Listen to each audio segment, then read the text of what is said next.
On va parler de la France insoumise, Mickaël et Raphaël. D'abord, un point avec vous, Audrey, puisque le fonctionnement de la France insoumise est jugé obscur, gazeux par des voix en interne. Et du coup, ça donne lieu à des tensions au sein du mouvement. Oui, parce que certains parlent même d'un manque de démocratie au sein de la France insoumise. Alors, il faut rappeler que ce n'est pas un parti, c'est un mouvement. Pas de carte, pas de cotisation. On peut adhérer en quelques clics sur Internet. 370 000 personnes l'auraient déjà fait, mais finalement, c'est vrai qu'on ne sait pas vraiment combien sont réellement insoumis. Alors, quand on cherche qui décide, là, ça devient très compliqué. C'est ce que révèle Le Parisien. Il y a une association, LFI, c'est elle qui valide les décisions, qui tient le porte-monnaie, elle tient les comptes et elle compte justement 3 membres. Manuel Bompard, le président qui est coordinateur national du mouvement, je vais y revenir, c'est le bras droit de Jean-Luc Mélenchon, Mathilde Panot, la secrétaire, patronne des Insoumis à l'Assemblée, et Maxime Charpentier, le trésorier, un visage inconnu. Et alors, pour l'anecdote, Raquel Garrido, insoumise de la première heure, a essayé d'y adhérer à cette association. Elle a envoyé sa candidature, elle n'a toujours pas eu de réponse. C'était il y a un petit moment, on comprend donc que c'est très verrouillé. Est-ce qu'il y a la coordination? Alors ça, il y a aussi la coordination des espaces. Ça, oui. Ça, faut que vous nous expliquiez ça. Alors, la coordination des espaces est chargée notamment d'organiser les événements, la communication. S'il y a un meeting, c'est elle qui s'en occupe. On trouve des proches de Jean-Luc Mélenchon, Mathilde Panot, toujours, Manon Aubry, Louis Boyard aussi, qu'on connaît. À l'intérieur, plus restreint, il y a un conseil politique dont Manuel Bompard, encore lui, a pris la tête lors d'un vote à l'unanimité. Le problème, c'est que tout le monde a voté pour lui, mais tout le monde n'était pas invité. Et notamment ceux qui critiquent le fonctionnement nébuleux, voire antidémocratique, ce sont leurs mots de la France insoumise. Clémentine Autain, Alexis Corbière, qu'on voit à l'image, Raquel Garrido. Ça a donné lieu à une scission. J'en veux pour preuve une vidéo tournée il y a une semaine que je vais vous montrer. Ces trois-là sont en meeting à Bobigny contre la réforme des retraites. Je ne sais pas si on peut voir. Oui, on voit la vidéo, accompagnés de François Ruffin. Et ils organisent ce meeting sans avoir reçu d'aide financière du parti. On leur a même refusé. Mais c'est pas tout. À ce moment-là, Jean-Luc Mélenchon est en meeting aussi, lui, à Montpellier, toujours sur le sujet de la réforme des retraites. On voit vraiment qu'il y a scission. Alors, Oriane, tout à l'heure, vous lui avez posé la question. Manuel Bompard, qui était votre invité, vous lui avez demandé, poser une question justement sur ce fonctionnement un peu gazeux, sur les critiques en interne. On va écouter sa réponse. Je ne sais pas ce que ça veut dire un fonctionnement moins gazeux. Le fonctionnement de la France insoumise, c'est un fonctionnement ouvert sous la forme d'un mouvement politique et ça restera comme ça parce que ça a été constitué comme ça et que les gens qui l'ont rejoint, ils sont attachés à ça. C'est pas un mouvement sur lequel Jean-Luc Mélenchon a la main mise? Je ne sais pas ce que ça veut dire avoir la main mise. Est-ce que Jean-Luc Mélenchon exerce une forme d'autorité intellectuelle, morale? Oui. Pourquoi? Parce qu'il a fait 22% des voix à la dernière élection présidentielle, qu'il a été le meilleur représentant possible pour le programme que l'on défend. Et quand vous rejoignez une formation politique, vous le faites plutôt avec l'objectif de faire 22% que 1%. Voilà pour le fonctionnement un peu gazeux. Malgré les explications. Raphaël Proust, il y a un problème de démocratie interne à la France insoumise? C'est en tout cas ce qu'ont soulevé plusieurs personnalités du mouvement. Si on refait un peu l'historique, on sait qu'il y a des gens, par exemple Clémentine Autain, qui avaient mis le problème sur la table déjà depuis plusieurs mois, voire plusieurs années. Là, c'est vrai que finalement, à l'occasion de la réorganisation de la direction qui a eu lieu à la fin de l'année dernière, ces voix sont exprimées de façon beaucoup plus directe, beaucoup plus ouverte et en pointant, en tout cas, ce qui, de leur point de vue, était un manque de démocratie et surtout, en fait, un manque d'implication des militants dans les décisions qui engageaient le mouvement stratégique, électoral, tactique, etc. En tout cas, il semble là maintenant, encore plus depuis qu'on est passé dans la bataille contre la réforme de retraite, que cette manche en interne, elle a été perdue par ceux qui défendaient une autre organisation, puisqu'ils semblent aujourd'hui, en tout cas, pas avoir trouvé de majorité pour faire avancer leurs idées au sein du mouvement.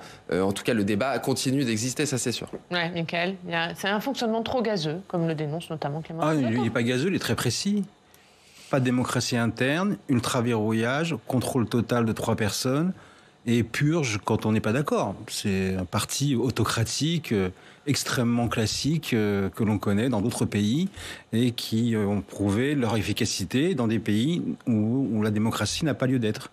Parce qu'il y a une volonté d'avoir toujours la main mise de la part de Jean-Luc Mélenchon. C'est ça qui explique ce fonctionnement qui perdure à la France insoumise? Oui, c'est même une philosophie politique, puisque lui, il est contre la social-démocratie. Il prône depuis des années le fait qu'il faut justement faire table rase de ces institutions-là de manière à pouvoir instaurer un système issu d'une révolution et qui débouchant sur une nouvelle république, fondée sur une démarche conflictuelle permanente, d'où justement la stratégie adoptée à l'Assemblée à la demande de Jean-Luc Mélenchon pour ce débat des retraites et débouchant sur une mise en tension de la société en permanence. Donc tout cela correspond à la philosophie politique de Jean-Luc Mélenchon. Et lorsqu'on a vu ses compagnons de route qui peu ou prou laissaient tous un peu entendre qu'il fallait évoluer, qu'il faudrait faire évoluer la culture politique, éventuellement se rapprocher d'une logique de consensus, ils ont été purgés, ils ont été dégagés, parce que le parti avance en s'épurant. C'est une grande tradition.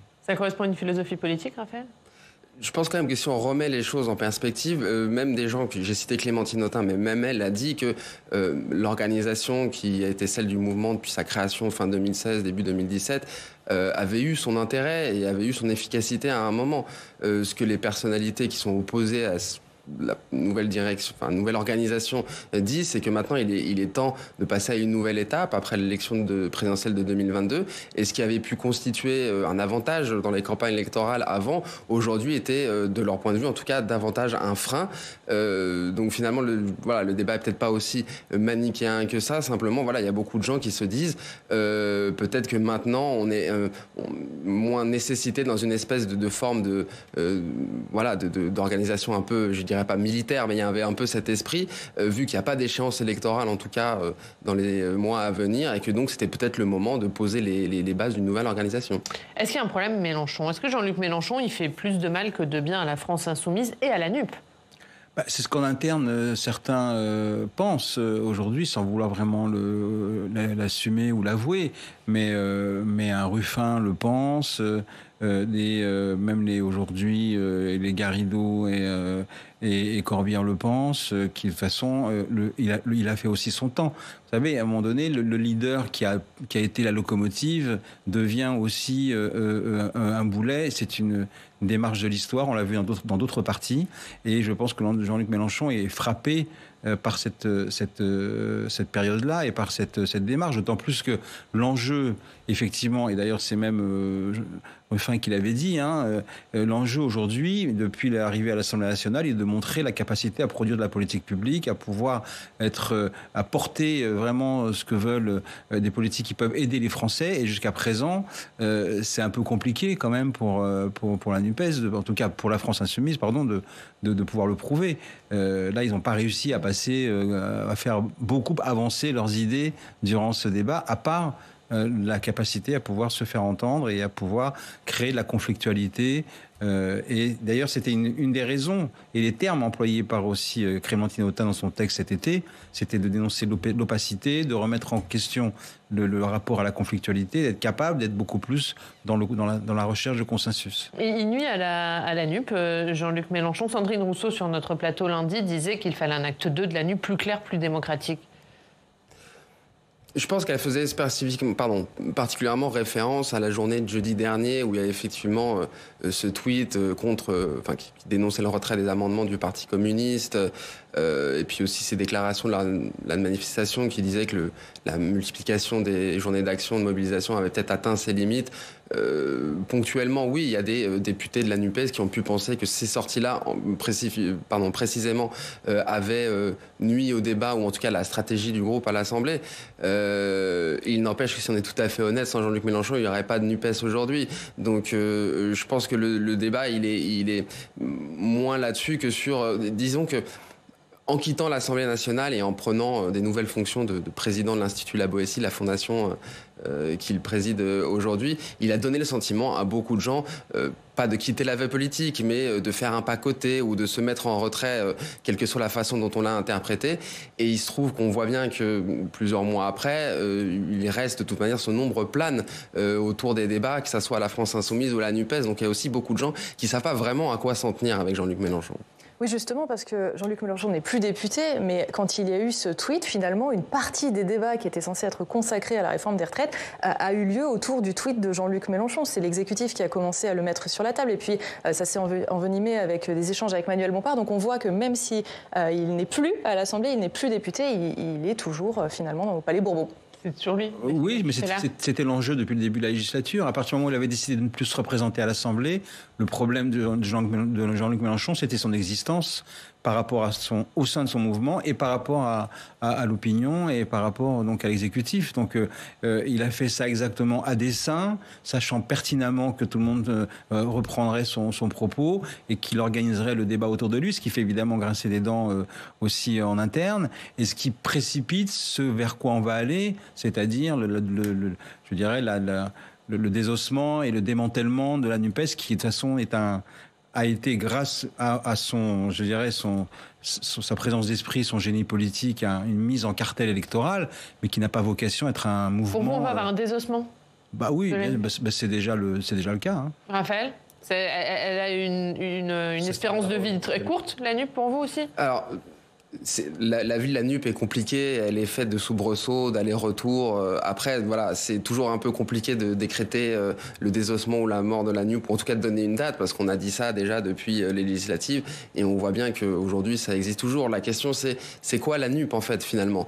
Pour beaucoup de gens, c'est simplement une alliance strictement parlementaire à l'Assemblée nationale. On voit que Manuel Bompard et d'autres gens à la France Insoumise pensent ça comme quelque chose qui doit aussi concerner les militants, la société civile. Le Parlement de la NUP, c'est quelque chose de très important pour LFI, d'un peu moins important pour les autres partis partenaires.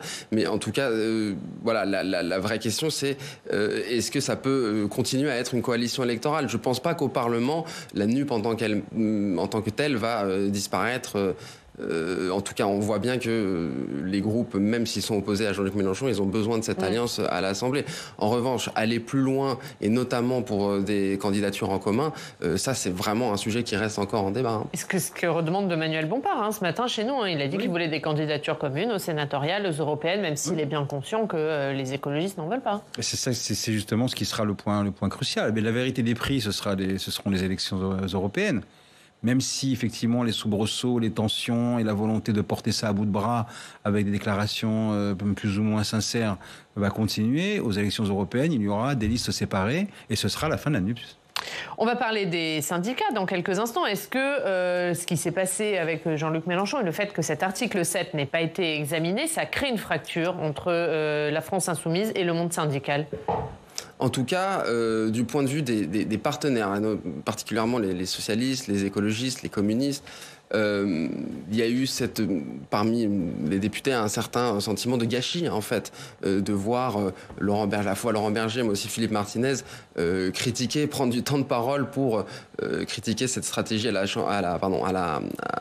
l'Assemblée nationale, là où beaucoup se disaient, bon, vraiment, voilà, c'est-à-dire on devrait être tous unis contre le gouvernement et donc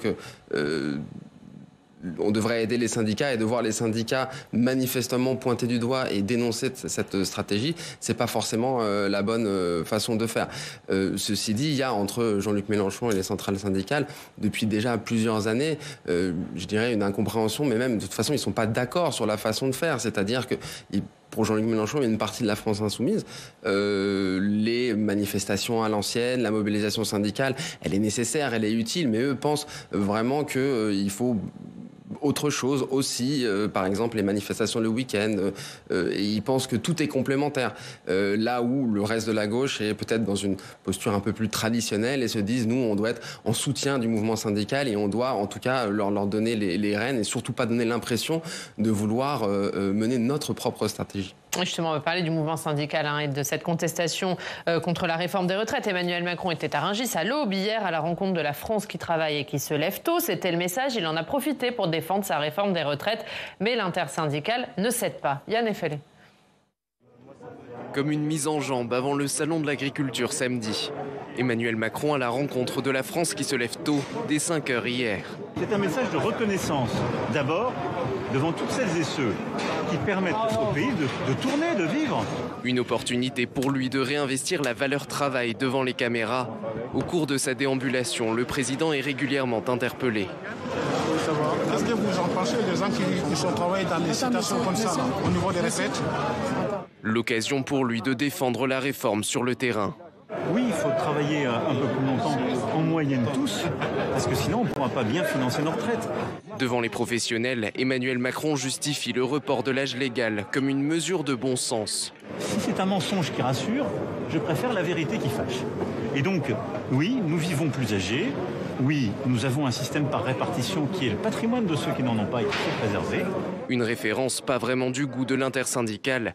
Les 8 principales organisations se sont réunies le soir même. Aujourd'hui, le bon sens, c'est lui qui devrait l'avoir. Et c'est lui qui devrait écouter effectivement ce qui se passe dans la France aujourd'hui des territoires. Les centrales se donnent un objectif, faire de la mobilisation du 7 mars la plus forte depuis le début de la contestation. L'intersyndicale réaffirme sa détermination pour mettre la France à l'arrêt. Plusieurs secteurs comme la RATP ou les raffineries ont déjà annoncé leur intention de se lancer dans des grèves reconductibles. Est-ce que c'était bien joué politiquement, Mickaël, cette sortie hier d'Emmanuel Macron et cette phrase d'en appeler au bon sens des Français sur la réforme des retraites ? C'était une gestion de crise.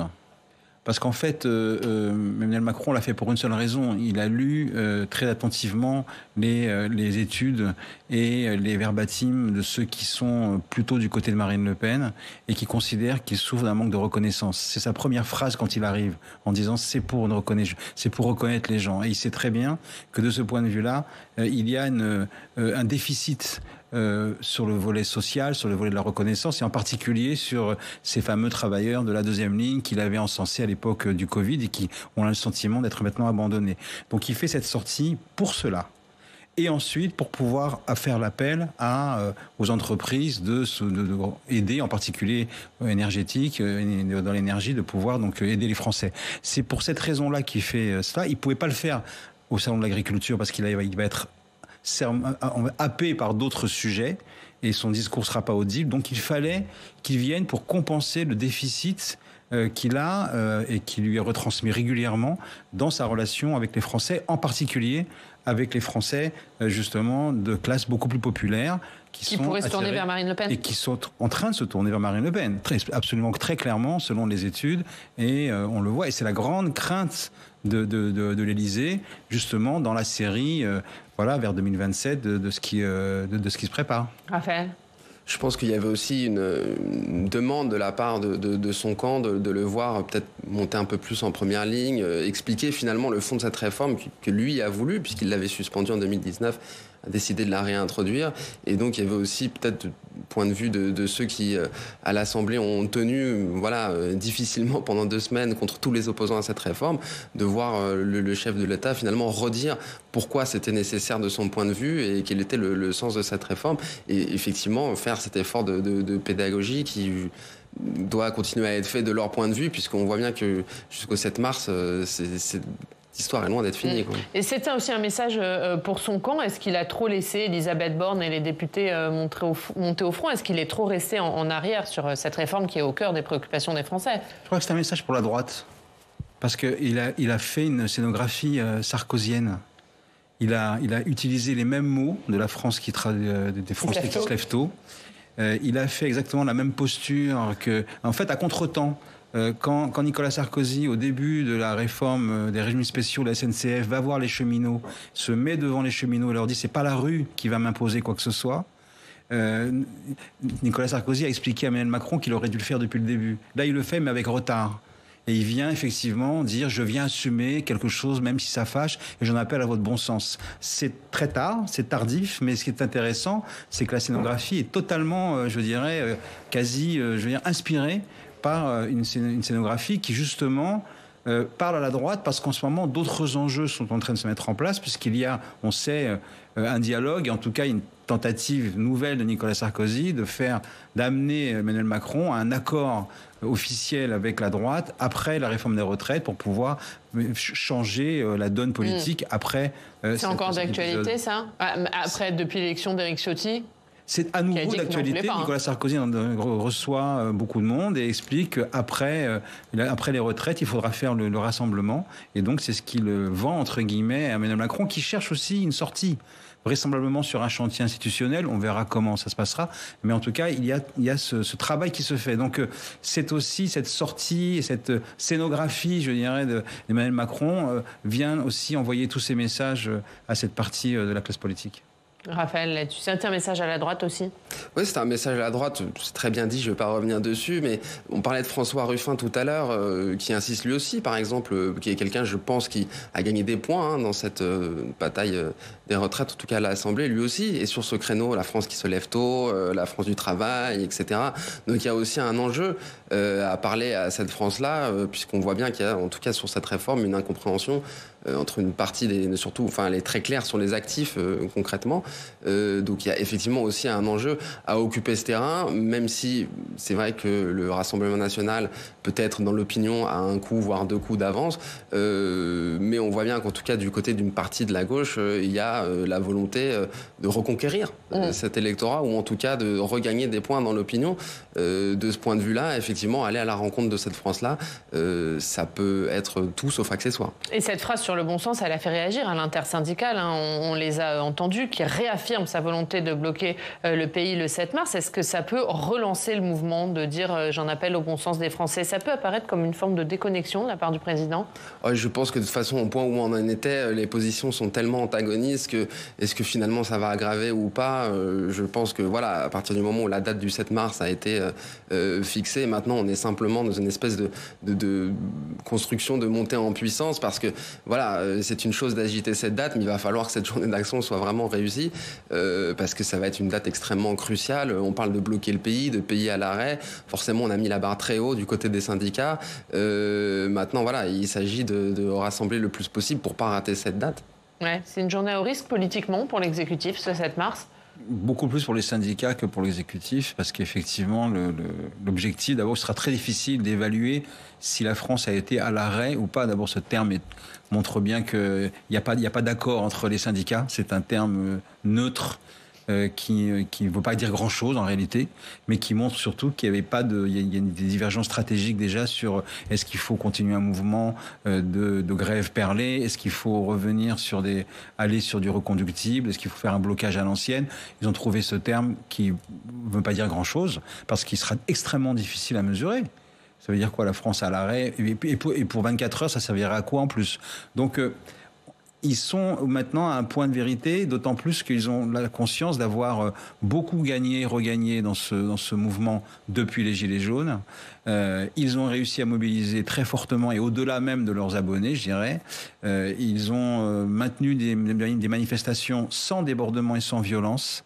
Et c'est aussi une des raisons de la divergence avec Jean-Luc Mélenchon, qui, lui, une fois de plus, est pour la conflictualité, a organisé à l'Assemblée une logique d'interpellation très forte, et ça n'a pas plu aux syndicats, parce qu'eux disent, nous avons réussi à démontrer qu'on peut contrer cette réforme de manière, je dirais, peut-être plus classique, plus calme, alors que Jean-Luc Mélenchon, qui en plus infiltre aussi beaucoup les syndicats, c'est aussi une des raisons de leur colère, lui est sur notre voie. Un dernier mot, Raphaël. Oui, effectivement. Et puis, pour rebondir à ce que vous disiez, c'est vrai que si on va, par exemple, dans les manifestations de la France insoumise, on remarquerait qu'il y a quand même beaucoup de syndicalistes. Je pense notamment aux manifestations contre la vie chère qu'il y avait eu à la rentrée, à l'automne dernier. Donc, finalement, oui, chez les syndicats, il y a aussi cette connaissance du fait que le discours de la France insoumise, et surtout le fait qu'ils aient été pendant la dernière législature, le principal opposition de gauche, certaines formes de séduction qui opèrent ici, mais vraiment beaucoup plus depuis la base. On voit quand même effectivement que beaucoup de logiques se rencontrent. Et j'ajouterai un dernier point, c'est vrai que la France à l'arrêt, c'est assez vague, mais ça aura aussi l'avantage de permettre aux syndicats de dire, voyez, on a mis la France à l'arrêt, même si ça signifie pour beaucoup de travailleurs juste mettre la clé sous la porte pendant 2 ou 3 heures. Et on parlera évidemment de ce mouvement. On regarde